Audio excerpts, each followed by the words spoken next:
Muy buenos días tengan todos ustedes.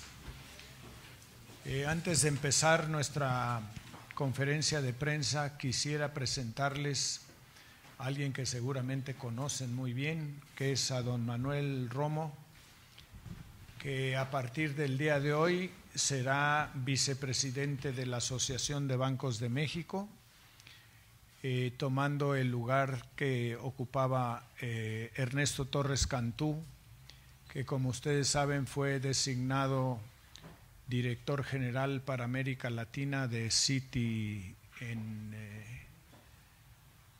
en todo el continente, y Manuel asumió la dirección general de Grupo Financiero y de Banco de Citibanamex. Así que bienvenido, Manuel. Muchas gracias por estar con nosotros. Ahora sí, si no tienen inconveniente, podemos arrancar. Queremos presentarles en esencia dos capítulos con muchos temas cada uno. Primero, la evolución de los indicadores de la banca, y segundo, las acciones para impulsar el crecimiento de la economía que estamos llevando a cabo en la Asociación de Bancos de México. Adelante.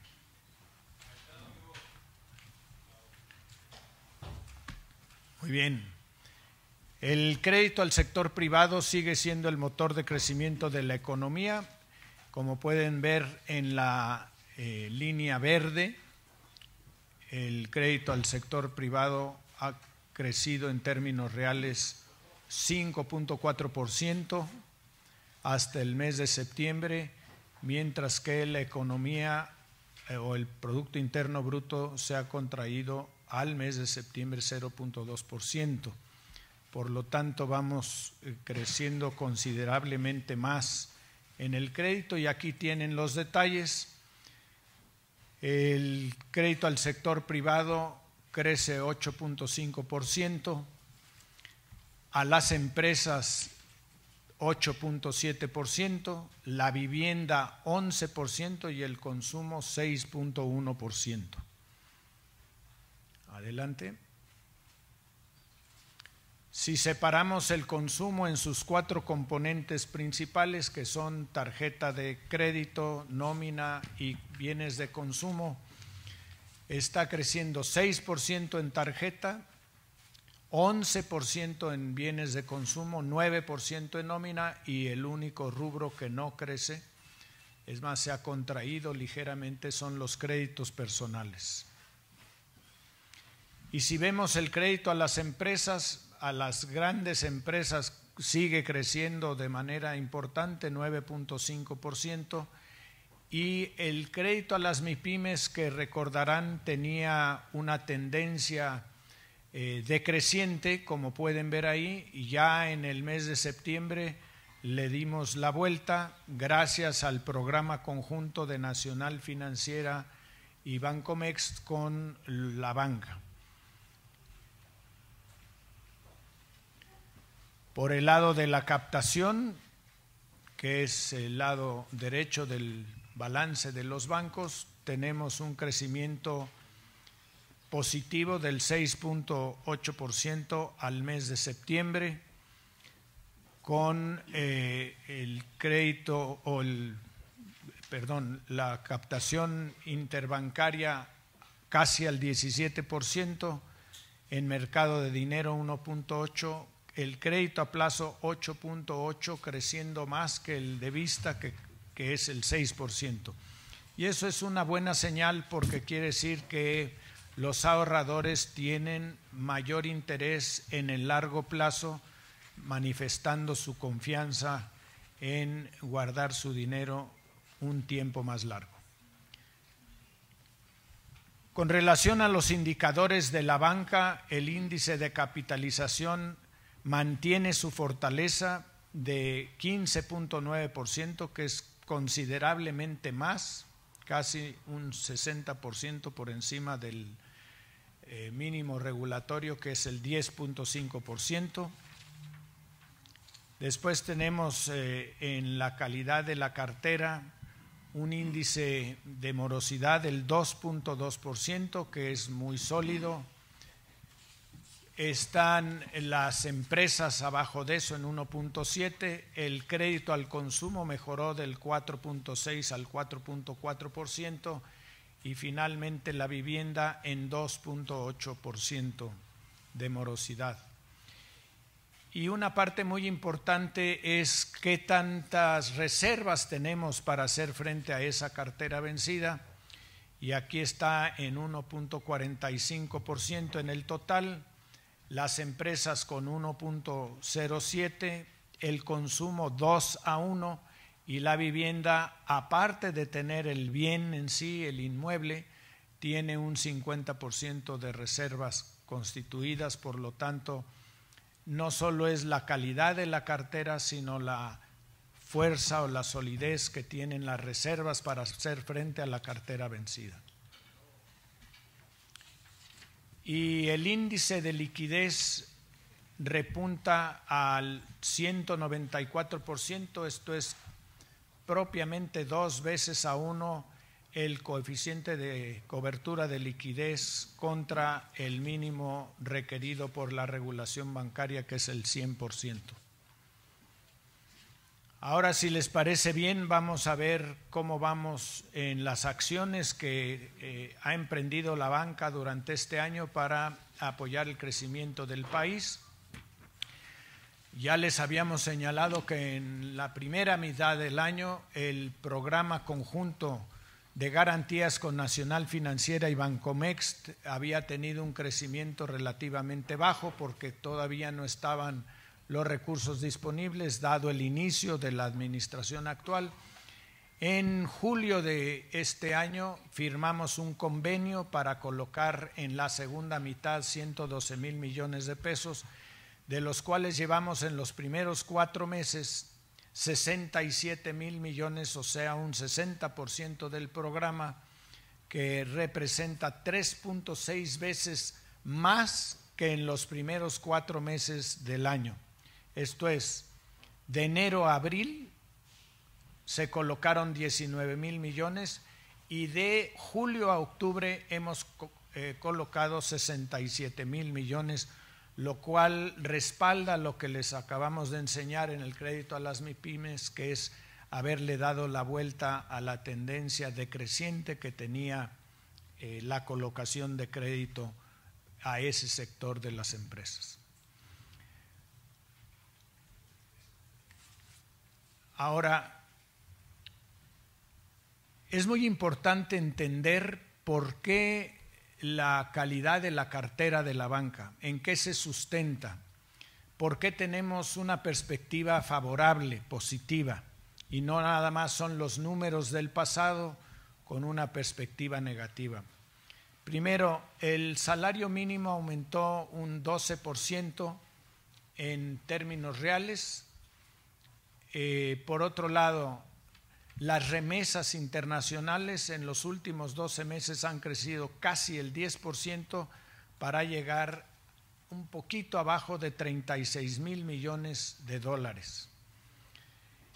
La inflación que tenemos del 3% es la más baja que hemos tenido en los últimos 3 años. Y finalmente eso se refleja en el índice de confianza del consumidor, que está al mes de octubre en el 44.1, mientras que en el mismo mes del año pasado estaba en el 42.5. Eso nos alienta a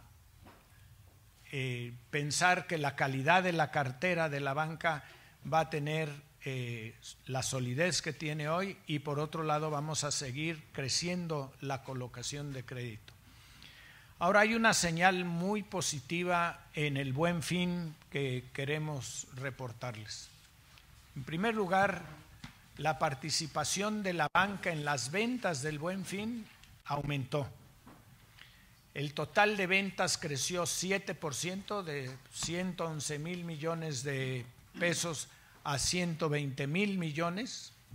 La facturación a través de la banca con débito y crédito pasó de 60,000 el año pasado a 69,000, que representa un 15.4% de crecimiento, y eso del total, la facturación de la banca, representó este año el 58%, que son 4 puntos porcentuales más que el año pasado. Pero más importante que eso es cómo se manejaron las personas y las familias en relación a la administración del crédito y sus niveles de endeudamiento, que es siempre una preocupación que hay de no endeudar de más a las personas y a las familias. Y lo que encontramos es que se usó menos la tarjeta de crédito y más la de débito. La de débito pasó del 46% al 48% y la de crédito bajó del 54% al 52%. Esto es una señal de prudencia en las finanzas personales y familiares muy relevante. Seguimos trabajando de cerca con el Infonavit, colaborando estrechamente. Saben ustedes que firmamos un convenio, pero ya teníamos trabajo conjunto entre las dos instituciones, la ABM y el Infonavit, y estamos creciendo el crédito para las remodelaciones y la participación conjunta del total de los créditos bancarios subió al 41%. Y eso lo continuaremos haciendo porque es un motor importante del desarrollo del país, la construcción de vivienda. En cuanto al CODI, hemos crecido muy bien en bajar el CODI a los teléfonos inteligentes. Al 18 de noviembre superamos el 1,000,000 de aplicaciones ya instaladas, por lo tanto, la meta de 1.4 millones que teníamos para el fin de año seguramente la vamos a rebasar por mucho. Nuestro estimado es que lleguemos entre 1.9 y 2 millones de aplicaciones instaladas. Y eso habla muy bien del interés que tiene la gente y del esfuerzo promocional que está haciendo la banca en su conjunto. Ahora, el tema central para el crecimiento económico está fundamentado en 3 grandes motores: las exportaciones, el consumo y la inversión en infraestructura, la inversión fija bruta de capital. Como pueden ver, el consumo está bien y con manejo prudente del financiamiento. Las exportaciones continúan por buen camino, pero la inversión fija bruta es la que necesita darse la vuelta, y por eso mañana, en la mañana, conjuntamente vamos a anunciar la iniciativa privada a través del Consejo Coordinador Empresarial con la administración del presidente López Obrador, el Plan Nacional de Inversión en Infraestructura. Debemos de llegar, para crecer al 4%, al 25% de inversión del Producto Interno Bruto de inversión fija bruta. Como pueden ver, desde el 2016 la tendencia es a la baja. De 22.9% estamos en el 21%. Este año a septiembre no tenemos todavía las cifras desglosadas entre la inversión del sector público y del sector privado que tienen ustedes en los años anteriores. Pero el conjunto está por debajo, 4 puntos porcentuales del nivel que necesitamos, y por ello la banca tiene 600,000 millones de pesos para apoyar el programa que mañana vamos a anunciar. Ahora, invertir en infraestructura física, por supuesto que es un tema importante, pero para que México sostenga el crecimiento y tengamos una mejor calidad de vida y un país mucho más solvente en el largo plazo, necesitamos invertir en lo que llamamos la infraestructura intangible, que está compuesta por varios componentes que impactan directamente a la vida nacional. Uno es el Estado de Derecho y la Procuración de Justicia, que necesitamos hacerlo mucho más eficaz, mucho más expedito y mucho más transparente. Por otro lado, necesitamos seguir el combate a la corrupción y a la impunidad, también con mucha más efectividad, eficiencia y transparencia. La seguridad nacional para ciudadanos y empresas también es una parte importante de la infraestructura intangible. Tener instituciones fuertes para que el país pueda perdurar en el tiempo y no sea tema solamente de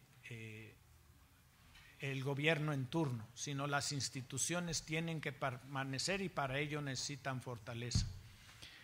Un sistema de educación de alta calidad y lo mismo un sistema de salud.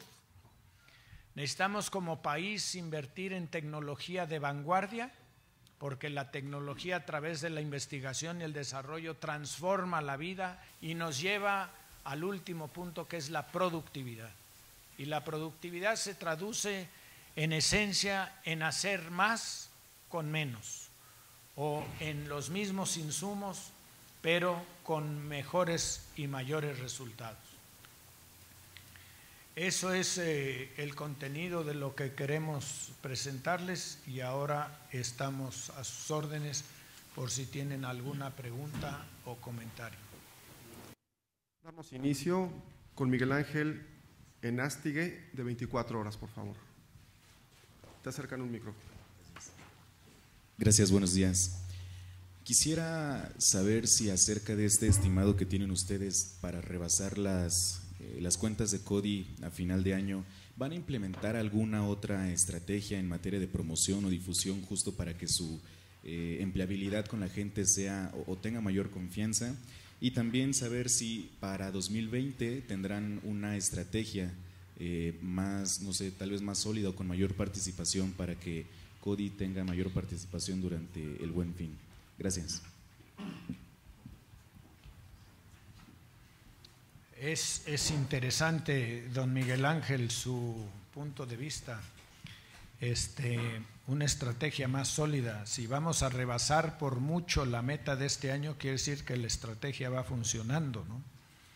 La promoción que se está haciendo está llegando al consumidor, pero no se le olvide que aquí hay dos componentes: el consumidor o las personas físicas y los comerciantes. Necesitamos ampliar la base de comercios que adopten el QR para que se puedan hacer la transacción en ambos sentidos, la compra y la venta. Por supuesto que vamos a intensificar ambos esfuerzos con los consumidores y con los comerciantes para que incremente el uso del CODI.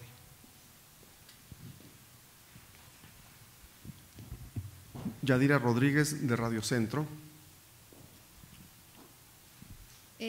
Buenos días. Preguntarles qué opinión tienen respecto al presupuesto que se aprobó el viernes pasado en la Cámara de Diputados con sectores. Ustedes hablaban como una de las estrategias para mantener el crecimiento de largo plazo, justamente la solidez de las instituciones, y bueno, pues las más golpeadas son precisamente los órganos autónomos como el INE, incluso la Fiscalía General de la República. También hay recortes para la Procuración de Justicia. ¿Cómo ven este presupuesto aprobado? ¿Si creen que puede dar pues un mayor crecimiento al país, sobre todo cuando hoy el INEGI reporta que no ha habido crecimiento en los últimos 6 meses? Gracias. Sí, es una magnífica pregunta. Vamos a empezar por un concepto muy importante que se nos olvida a la hora de hacer presupuestos. Tradicionalmente en México el gobierno gasta mucho y gasta mal. O sea, todos los gobiernos del pasado han tenido presupuestos muy generosos en muchos frentes y hemos tenido resultados medianamente pobres para el ciudadano. En esta administración lo que el presidente quiere es darle la vuelta a eso y elevar la eficiencia del gasto público. Ahora, cada una de las partes que componen el gobierno federal y las dependencias que reciben recursos tienen que sentarse a replantear sus actividades bajo el nuevo esquema. Es evidente que en este presupuesto lo que está tratando de hacer el gobierno federal es incrementar los apoyos sociales y como no hay un incremento demasiado grande en la recaudación, pues lo que hay que hacer es redistribuir en dónde se gasta el dinero, ¿no?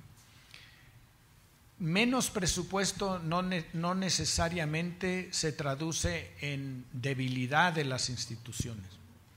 Si las instituciones replantean lo que hacen y cómo lo hacen, ¿no?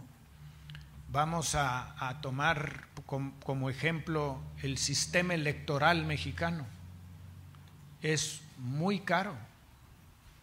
Gastamos muchísimo dinero en partidos políticos, en elecciones, en infraestructura, y por lo tanto tenemos que replantearnos cómo hacer mejores elecciones con menos costo. Es igual que las empresas, ¿no? Si nosotros tenemos un ingreso determinado que es lo que permite la inversión y el ingreso no sube, pues la inversión la tenemos que ajustar, ¿no? Y tenemos que replantear cómo hacemos las cosas para incrementar la eficiencia, que es exactamente lo que hablábamos de la infraestructura intangible, la productividad. El gobierno en su conjunto tiene que elevar la productividad del gasto del dinero que aportamos los ciudadanos. Ese es el fondo de lo que tenemos que hacer.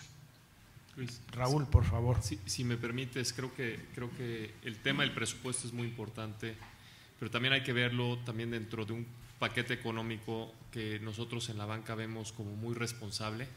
Se ratifican finanzas públicas sanas. Es muy fácil en momentos de estar definiendo el presupuesto caer en la tentación de ampliar el gasto y mover el déficit, y creo que y consideramos nosotros como una condición necesaria para el crecimiento económico es mantener la estabilidad macroeconómica, y para ello se requiere tener finanzas públicas sanas, y creemos nosotros que esta discusión presupuestaria en ningún momento puso en tela de juicio el manejar las finanzas públicas con responsabilidad, y eso no solo es por parte del Ejecutivo en la propuesta que se envió al Congreso, sino también por parte del Legislativo, que si bien se redistribuyeron algunos rubros, se hicieron ajustes en términos de la asignación de presupuestos en el sentido de que comentaba Luis, de diferentes programas y diferente manera de gastar, que eso también creo que es nuevo para todos nosotros, pero al final no se puso en riesgo el mantener la disciplina fiscal, que creemos nosotros que, repito, es una condición necesaria para poder crecer de manera sostenida. Siguiente pregunta, Mara Rivera de Radio 1000. Gracias, buenos días. Señor, si bien es cierto que para el próximo año pues se va a requerir un mayor dinamismo en la economía, ¿qué acciones pedirían ustedes al gobierno para acercarse más al 2% y no al 1%, como están algunas proyecciones para el 2020? Y también, bueno, usted ha mencionado que el gobierno o los gobiernos han gastado mal o han gastado mucho. En este caso, pues no ha gastado, o por lo menos la inversión pública lleva alrededor del 60%, y ven difícil que el restante se pueda disparar en lo que resta del año.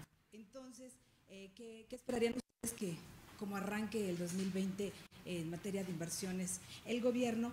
Y bueno, el presidente había dicho también que en la próxima bancaria pues va a hacer este programa, este juego de quién es quién en los precios, acá sería de las comisiones, a exhibir a aquellos bancos que no hayan hecho ese esfuerzo para bajar las comisiones a los usuarios.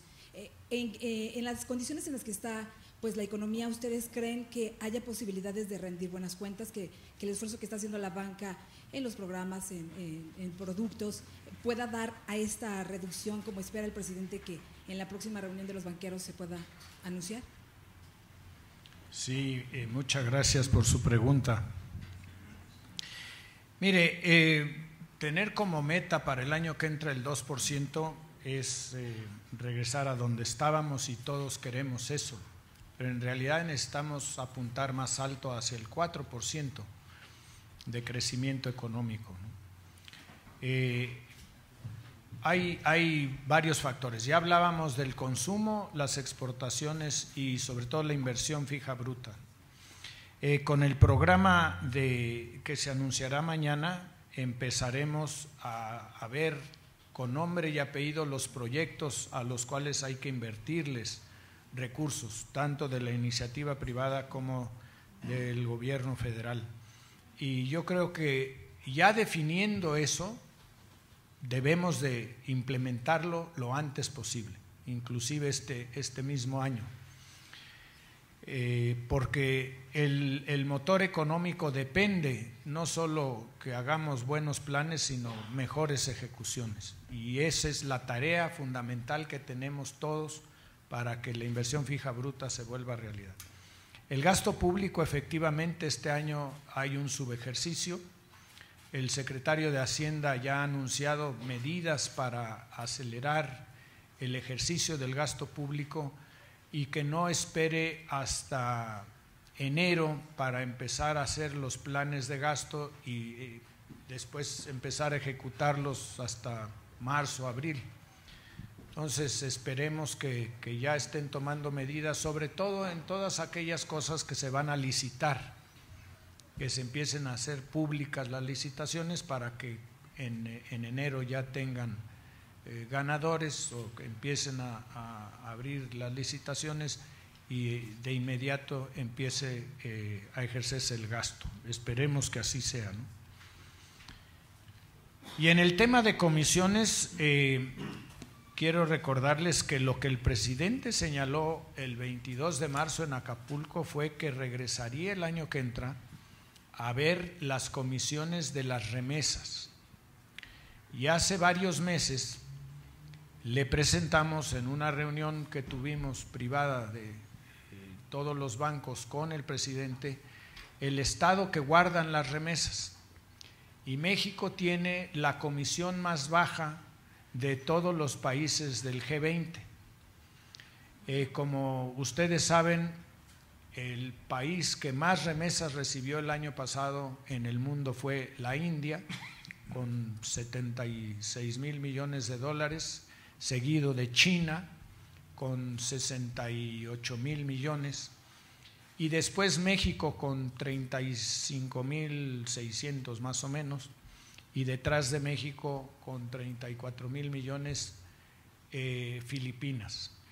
Sin embargo, el corredor más importante de comisiones, de remesas, es México-Estados Unidos, porque la India y China reciben remesas de muchas partes del mundo, porque la diáspora está repartida por todos lados, pero nosotros recibimos el 96% de las remesas de Estados Unidos. Por lo tanto, más de 34,000 millones vienen de Estados Unidos a México, y es donde hay la mayor cantidad de competidores ofreciendo hacer el servicio de remesas a las personas interesadas.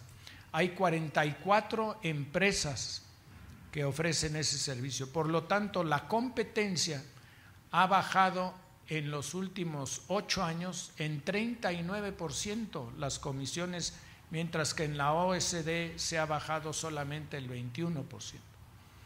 Y eso nos permite asegurar que la competencia y la tendencia seguirá favorablemente bajando los niveles de comisiones.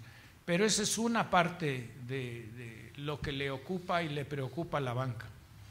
Tenemos también todas las demás comisiones que cobramos y hemos tomado acciones muy importantes de transparencia, consolidación, eliminación de comisiones y un trabajo conjunto con Banco de México para que el consumidor de servicios bancarios tenga mucha más claridad de cuánto le cobran y por qué le cobran esa cantidad. Hemos homologado muchos conceptos para que no haya distintas comisiones sobre el mismo producto, que tengan nombres diferentes, parezcan más comisiones de lo que realmente son. Por otro lado, hemos trabajado intensamente en el servicio de banca digital, en donde no cobramos comisiones. Por lo tanto, las cuentas que llevamos hasta ahorita y las que vamos a presentar en la próxima convención bancaria son muy favorables en el tema de...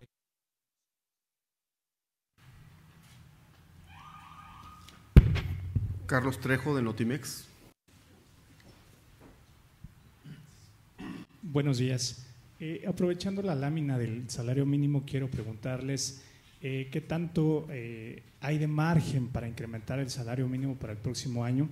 Por ahí hay un debate, hay quienes dicen que arriba del 16% podría ocasionar un impacto negativo en la inflación, y la CONASAMI argumenta que hay margen hasta el 30%. ¿Cuál es la opinión de ustedes, por favor? Pues mire, esa es una negociación que se está llevando a cabo en el seno del Consejo Coordinador Empresarial, y la opinión de la banca está contenida en el Consejo Coordinador Empresarial. Como todavía está la negociación, pues nosotros no nos vamos a indisciplinar y opinar fuera del Consejo Coordinador Empresarial. La siguiente intervención de Miguel Ramírez, de Dinero, Negocios y Finanzas. Buenos días. A mí me gustaría saber si podría especificar esos 600,000 millones que habla para la infraestructura, ¿serán durante todo el ejercicio? ¿Y cómo poder interpretar ese buen rendimiento de la banca cuando una economía está en cero crecimiento? ¿A qué se debe o cómo lo podremos explicar a la gente? Gracias. Sí,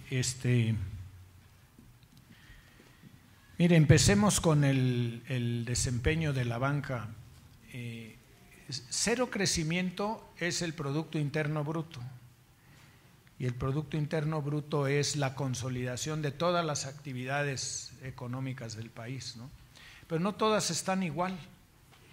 Hay unas que siguen creciendo y que están en buenas condiciones, y por ello, si quieren, vamos a la lámina de las... aquí está.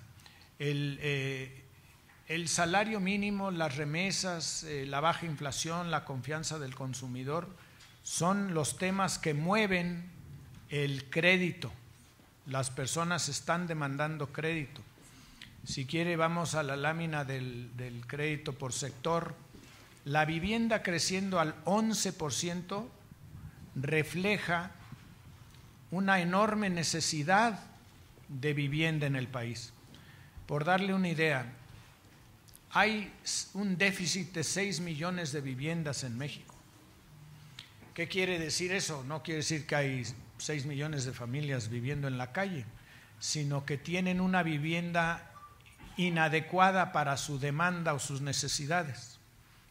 Entonces siguen pidiendo crédito, y nosotros estamos en ese negocio tratando de satisfacer junto con el Infonavit las necesidades de los derechohabientes y de los consumidores en general. Por otro lado, el consumo ya lo vimos, la demanda en tarjeta de crédito, en crédito de nómina, que es el que más crece, y de bienes de consumo también está presente, ¿no? Las empresas siguen pidiendo crédito porque tienen que seguir sus actividades económicas. Por lo tanto, el crecimiento de la banca está sustentado en eso. Hay otras actividades que están decreciendo sin lugar a duda, y eso al final del día nos da el componente de cero crecimiento en el Producto Interno Bruto. Pero los 600,000 millones son la diferencia entre lo que captamos, que son 5.9 billones de pesos, y lo que prestamos, que son 5.3 billones. Y esos 600,000 millones, lo mejor que puede hacer la banca es invertirlo en crédito. Esa es nuestra chamba y ese es nuestro negocio, la intermediación entre el que ahorra y el que necesita financiamiento. Y qué mejor que hacerlo en infraestructura. para aumentar la inversión fija bruta del país. Hay proyectos de mucha calidad a nivel internacional que la banca tiene interés en financiar y por lo tanto tenemos todavía una enorme oportunidad de seguir aportando al crecimiento económico del país. No sé si alguien más quiera. Nada más precisar si serán a lo largo del sexenio todos estos 600,000 millones. Pues están disponibles hoy, ¿no? Nosotros quisiéramos colocarlos lo más rápido posible en buenos proyectos y en buenos créditos, como lo está viendo. Una cartera vencida del 2.2% y una cobertura de 1.45 es una posición muy sólida. La liquidez casi del 200% revela esa posición. Por lo tanto, la banca está, y un índice de capitalización tan elevado, está en una estupenda posición de seguir creciendo su cartera. Estamos muy sólidos y muy solventes. Tenemos un par de preguntas más. Mariel Zúñiga, de En Concreto. Gracias, buenos días. Quiero saber cómo pinta 2020 para el tema de créditos hipotecarios, porque si bien dijo don Luis, por supuesto que hay demanda, pero también del lado de Infonavit, con el convenio que firmaron, les están pidiendo pues reducir tasas, mejorar condiciones. Entonces, ¿qué piensan hacer al respecto? ¿Qué estrategia, independientemente de los créditos con Infonavit, qué otra estrategia planean para reducir un poco la barrera que está poniendo la gente ante la prudencia en no tomar créditos? ¿Cómo pinta entonces para 2020 el tema de los créditos hipotecarios, estrategias, en fin? Y con el Plan Nacional de Infraestructura, ya con esta primera parte que se anuncia mañana, ¿no? ¿Ustedes creen que puede repuntar y alcanzar ese ideal del 25% que mencionaba? Gracias. Sí, mira, si estás de acuerdo voy a comentar la primera parte, la parte del crédito hipotecario y la perspectiva para el 2020 en el resto de los créditos. En particular, yo creo que hipotecario, como ya comentó Luis, hay un déficit importante que los bancos estamos totalmente, no nada más comprometidos, sino muy interesados en subsanar. Y este tipo de créditos al amparo o trabajando con Infonavit es algo muy relevante porque tiene oferta para diferentes segmentos. Entonces la banca, como le estamos viendo, es abierta para los créditos hipotecarios en prácticamente todos los segmentos. Específicamente con la parte del Infonavit, lo que se está trabajando es una oferta que sea pues muy atractiva para el trabajador. En la parte del resto de los créditos, dada la perspectiva que se tiene del crecimiento del país, la verdad es que la perspectiva para el año entrante es buena. Si ya los resultados de ahorita, en donde se basa la parte de la confianza, la estabilidad de la cartera, la calidad de la cartera vencida, la capacidad de los bancos en términos de capital y de reservas, los indicadores que estamos viendo en el Buen Fin, todos son positivos respecto a la perspectiva que estamos viendo para el año entrante en términos de crédito a la familia, crédito hipotecario, en los principales rubros que ya se comentaron, ¿no? La verdad es que lo estamos viendo muy bien. Sobre infraestructura, Luis. Raúl. Sí, la tasa es un resultado del producto que se va a ofrecer. Entonces, la verdad es que lo que se está buscando es tener un producto muy atractivo, ¿no? Muy atractivo, claramente en la medida en que las tasas y los costos de fondeo sean en la tendencia que estamos viendo ahorita, seguramente las tasas de mercado irán tendiendo a la baja, ¿no? Y sobre la pregunta de infraestructura, no es un tema del 2019 que México ha estado rezagado en términos de la participación que tiene el rubro de infraestructura sobre el PIB del país. Es un tema que llevamos décadas un paso atrás y claramente mucho énfasis del programa que se anunciará mañana y de la tarea que lleva la banca y la iniciativa privada de la mano con el gobierno federal y con los gobiernos estatales y municipales, es precisamente contribuir a romper eso y que un porcentaje más importante del Producto Interno Bruto venga directa o indirectamente por el rubro de infraestructura. La principal razón es que no hay ningún sector que tiene un efecto multiplicador mayor que este, en términos de generación de empleo y de crear un círculo virtuoso precisamente que se traduce en mayor crecimiento económico, generación de empleo y mejores oportunidades para los mexicanos. Pero claramente es un tema que toma tiempo y planeación, y yo creo que de la mano con el gobierno, pues la iniciativa privada ha estado trabajando precisamente para que la infraestructura sea un componente más central en la actividad económica de nuestro país. En resumen, no se alcanzará en el primer año, pero sí, conforme el avance de la infraestructura, ese 25% deseable. Yo creo que lo que es importante es que sea un tema que se dé de manera consistente, no solo en un año o sobre una meta de un año. Yo creo que lo más importante es sentar las bases precisamente para llegar a los números que se apuntan y que se han definido, pero más que nada que sean de manera sostenida, ¿no? Un intento de un año, de algún plan, pues realmente no es lo exitoso, pero no es tan exitoso como definir una estrategia amplia, con proyectos, con nombre y apellido, responsables, y poderlos ir aterrizando en el curso de los siguientes años. Concluimos esta ronda con la intervención de Lupita Flores de Televisa. ¿Qué tal? Buen día para todos. Yo tengo algunas preguntas.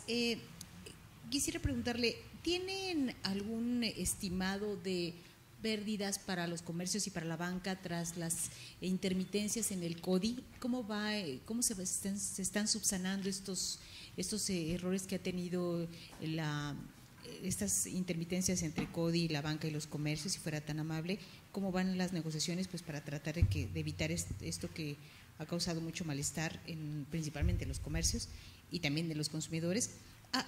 ¿Tienen ustedes algunos datos si han bajado el número de compras fraudulentas a raíz de que la mayoría de la banca en México ya pide a los consumidores teclear clave para hacer compras con tarjetas de crédito y de débito?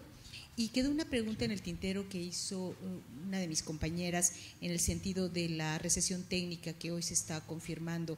¿Qué opinión tiene la banca sobre este dato del PIB ya revisado? Y si tendrá esto algún riesgo para el negocio de la banca como tal y para el ritmo de crecimiento del negocio bancario y para los consumidores, si fuera tan amable. Gracias. Perdón, ¿nos podría repetir la tercera parte de su pregunta? Sí. ¿Qué opinión le merece esta recesión técnica que ya se está confirmando el día de hoy? Si para ustedes es una recesión técnica, luego que INEGI dio a conocer esta mañana el resultado del PIB revisado y obviamente el IGAE, que también pues revela una contracción en la economía, si esto va a tener alguna implicación para el negocio de la banca como tal o bien para el ritmo de los consumidores en su consumo y en la toma de créditos, etcétera. Gracias. Muy bien. En cuanto a la intermitencia del CODI, hasta ahorita el CODI no ha tenido intermitencia.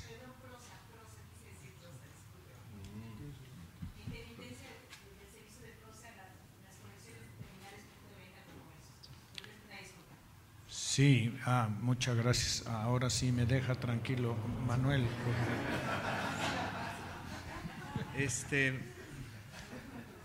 Sí, Lupita, mira, yo creo que toda la industria, no nada más los bancos, sino todos los participantes en la industria de pagos electrónicos, lo que están buscando es continuar invirtiendo en tecnologías que permitan mayor estabilidad y mayor seguridad para todos los consumidores.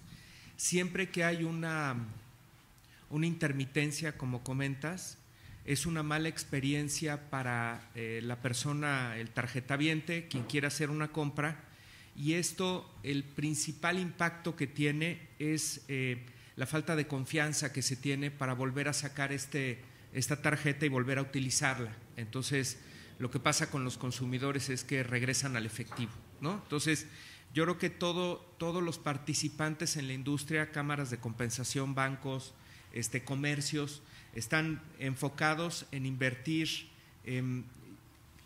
grandes cantidades de dinero en las plataformas tecnológicas que permitan mantener esta estabilidad. No nada más hablo en términos de tarjetas de crédito, ¿no?, y débito, comercio electrónico, como CODI también, ¿no? O sea, lo que se está buscando es que sea un verdadero sustituto al uso de efectivo y que al utilizar el efectivo, esta misma sensación que tienen los consumidores que saben que van a poder llevarse la mercancía al sacar efectivo, que sea exactamente la misma seguridad desde el punto de vista de pago digital. Yo creo que esa es la principal preocupación que hay. A tu segunda pregunta respecto a la seguridad, ¿no?, que da el uso del digitar el PIN, ¿no?, o el NIP. Mira, la verdad es que los avances son muy buenos. Ya estamos en montos arriba del 70% en términos de tarjetas de crédito y de débito. Toda la industria, todos los emisores, los adquirentes están totalmente volcados en llevar este número al 100%, y la verdad es que lo que permite es que reduce la posibilidad de fraude. Fraude implica una molestia en términos de experiencia para el pagador, implica, insisto, y me regreso a la primera contestación, implica que ya no tenga uno confianza en utilizar la tarjeta, ¿no? Entonces, yo creo que ese es el principal tema. La verdad es que la banca y todos los participantes, junto con las autoridades, totalmente comprometidos en llevar este número al 100%. Los números van muy bien y las tendencias se ven muy bien, ¿no?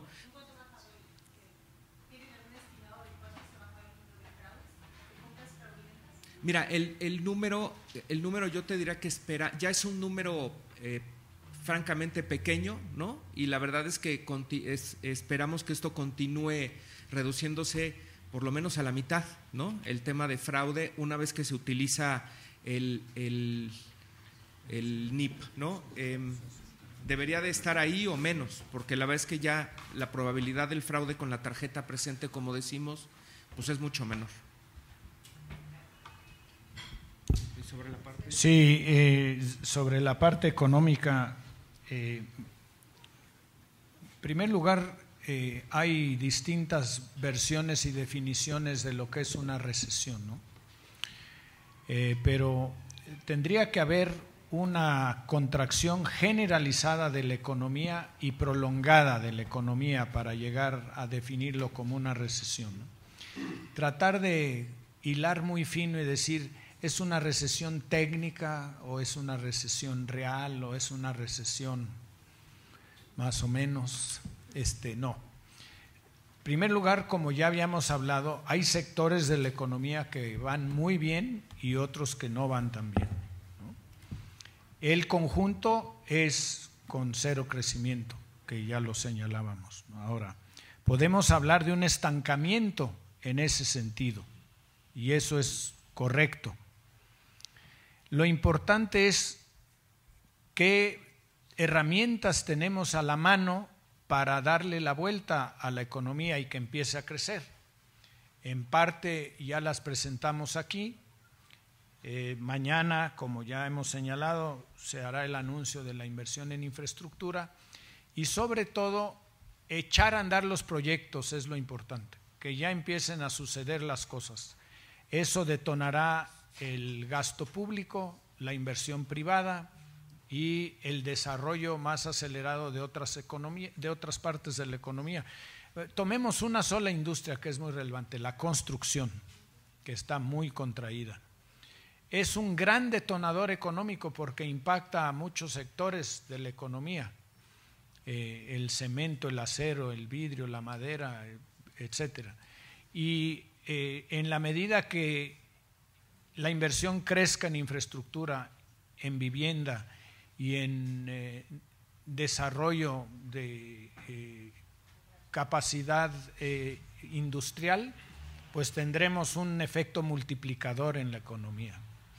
Igual la industria automotriz está pasando por un momento de contracción y esa depende de la perspectiva en cierta medida del consumo nacional y de las exportaciones. Las exportaciones en ese rubro en particular van menos bien de lo que quisiéramos, pero el consumo en el país puede empezar a repuntar para que las personas sientan la confianza, como lo hacen en vivienda, para invertir en vehículos, ¿no?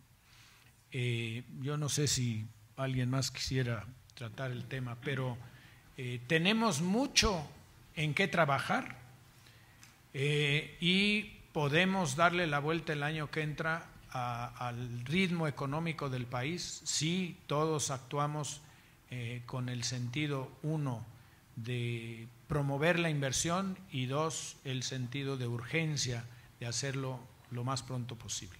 ¿Entonces lo llama más bien estancamiento? Pues sí, es correcto. No, es que, como decía Luis, yo creo que hay muchas definiciones de lo que es una recesión. Tradicionalmente se dice que son 2 trimestres consecutivos de caída económica y claramente un dato negativo no necesariamente, y muchas veces yo creo que ese término se utiliza incorrectamente. Claramente hay retos, como apuntaba Luis, pero sí es muy importante ser finos con lo que estrictamente quiere decir la palabra recesión.